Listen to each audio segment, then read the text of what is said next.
eu vou falar na prática como que saber um idioma é tão importante. O inglês, por exemplo. Eu leciono inglês para conversação direta.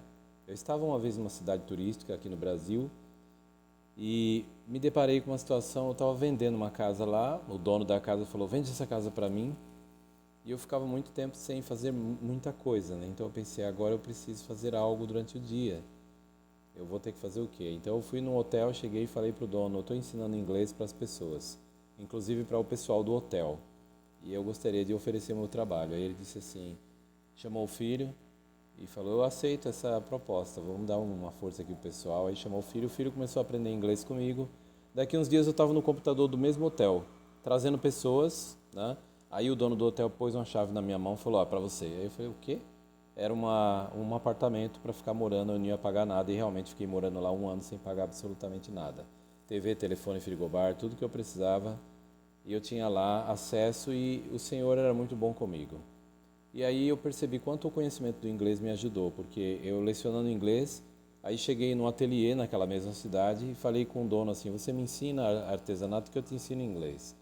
Fiz uma barganha com ele, ele começou a me ensinar artesanato e ele choroso, triste um dia, falou que estava com saudade da esposa, que já havia 3 anos e meio que ele não havia, não, 3 anos naquela ocasião, que ela estava nos Estados Unidos. Eu falei: a gente tem que achar um jeito de você entrar lá. Ele falou: é muito difícil, o visto, muito complicado. Aí o que nós fizemos? Ele me ensinou a fazer artesanato, eu ensinava inglês para ele. Ele é aquele aluno que não queria se dedicar muito, mas tudo bem, ele começou estudando, até que chegou uma hora, eu comecei a pegar os artesanatos, comecei a desenvolver, fazer junto com ele, tirar fotos, colocar num site de compra e venda, um B2B, B2B que chama, Business to Business, negócio para negócio, né? E esses sites, eles aceitam aquelas fotos onde você coloca lá o produto e o preço, e tinha uma parte de graça que tinha um limite de anúncio, eu colocava mesmo assim, era o alibaba.com, né, que a gente fala em inglês alibaba.com. E aí o que aconteceu? O pessoal de fora, de outros países, começaram a pedir peças e eu comecei a trabalhar fazendo artesanato, a gente se preparando, correndo para entregar essas peças. E chegou uma hora que nós fechamos negócio com um arquiteto americano, Daryl DeBoer, lá da Califórnia. Eu não sabia, ele era um dos arquitetos na parte de fazer artesanato rústico com bambus nas casas recém-construídas. Ele era um dos tops, um dos maiores que tinha na América. E aí estava eu lá fazendo negócio com o Daryl DeBoer, nem sabia quem ele era. E o meu patrão que ensinou artesanato para mim, bambus, nessa ocasião, ele tinha um ateliê e aí eu contatei esse senhor lá dos Estados Unidos e ficaram conversando. Houve um namoro entre a empresa do ateliê de bambus e o americano Daryl DeBoer. Foi então que o meu patrão acabou sendo convidado para entrar nos Estados Unidos, recebeu um documento dos Estados Unidos desse arquiteto, falando que o trabalho dele é importante e tal. Então, na hora do visto, foi só uma carimbada para 5 anos. Ele ficou tão feliz porque a esposa, ele não havia, já tinha 3 anos, né, e ia fazer 3 anos e meio. Pois bem, ele acabou indo para os Estados Unidos, isso facilitou tudo o visto na hora, a documentação, que ele tinha um aval de alguém lá de dentro dos Estados Unidos falando: não, ele é um artesão, eu preciso do trabalho dele aqui, ele vem fazer uma apresentação. E de fato ele foi fazer uma apresentação na Califórnia, sul dos Estados Unidos, na cidade de Alameda, mas depois ele aproveitou e foi para o Nordeste dos Estados Unidos rever a esposa depois de tantos anos. Quer dizer, por eu aprender inglês, eu acabei fazendo a alegria de pessoas, arrumando ocupação para mim, e eu comecei também a trabalhar no hotel e ajudar pessoas a aprender inglês. Então era assim, eu trabalhava numa hora numa coisa, outra hora em outra, e o inglês realmente abriu portas para mim. Então eu estou falando isso porque se você quer aprender inglês, você pode fazer a mesma coisa. Você vai se virar e vai não somente achar oportunidades, mas vai criá-las. E existem inúmeras possibilidades, né?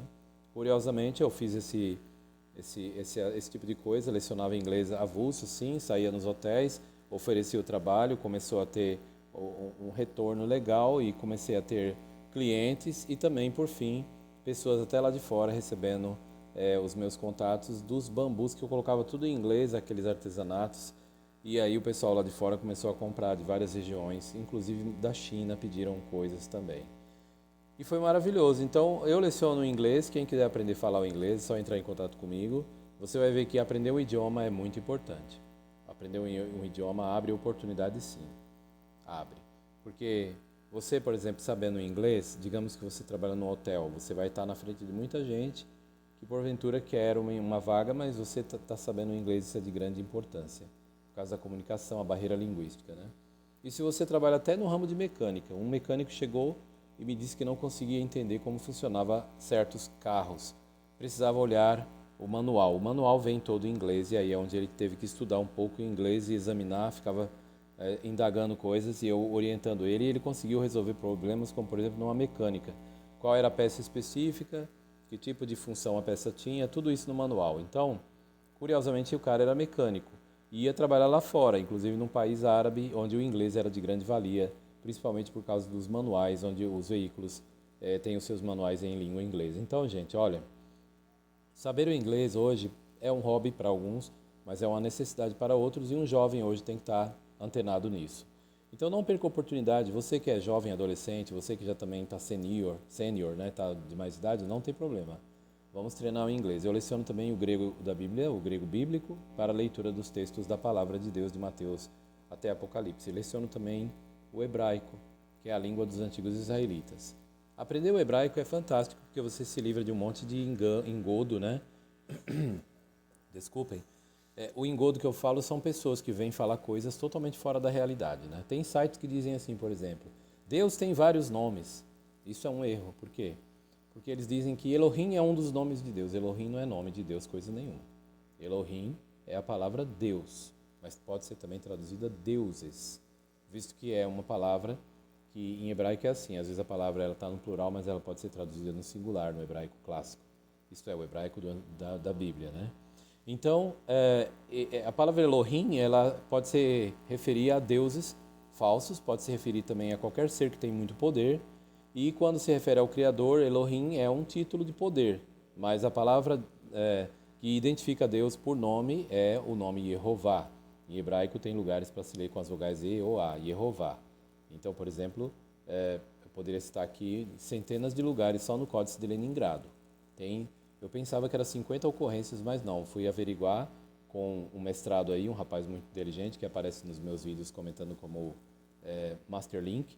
Ele mesmo fez uma contagem e passou de 200, me parece. Ele vai confirmar aí para vocês no vídeo, talvez. Ele sempre vê meus vídeos.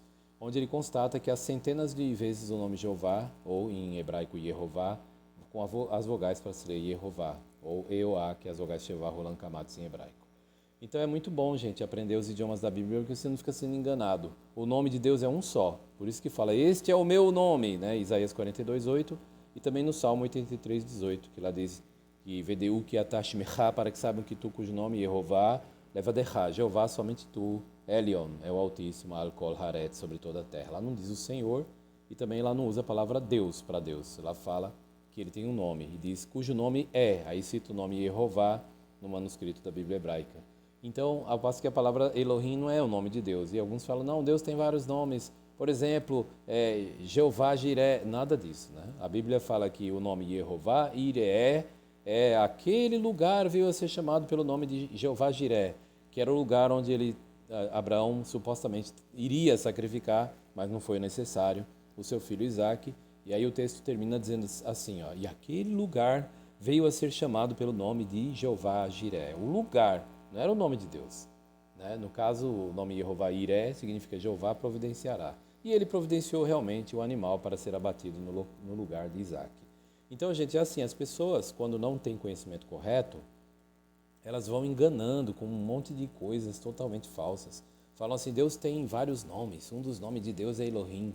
Nada a ver. Elohim é uma palavra aplicada até mesmo a deuses falsos na Bíblia, é aplicado ao Criador. Os anjos também são Elohim, como Salmos 8:5 mostra, quer dizer, eles são deuses. Isso é o que a Bíblia diz, né? Não é o que eu estou dizendo. As próprias escrituras mostram isso. É só você olhar que no Salmo 8:5 na Bíblia hebraica, no Códice de Leningrado, a palavra Elohim aparece lá se referindo aos anjos. Eles são Elohim, ou deuses. E não deuses falsos, mas deuses no sentido da palavra hebraica, que significa poderosos, né? Porque Elohim é um título para poder. Então Deus, ele tem um nome específico, porque a palavra Deus não identifica, gente. Tem gente que fala, para mim Deus, o nome é Deus. Não, não é, porque o nome de um juiz é juiz. Não, o juiz tem um nome. O nome de um professor é professor? Não, o professor tem um nome. Então a palavra Deus também é um título que indica poderoso, né? Mas ele certamente tem um nome e o Criador do universo, ele se identifica por um nome específico. Então, aprenda hebraico de verdade, né, com a ajuda de um professor. Para isso eu estarei aqui. Pode olhar nos contatos aí que eu vou deixar na descrição do vídeo. E até a próxima. Espero que tenham gostado dessas orientações.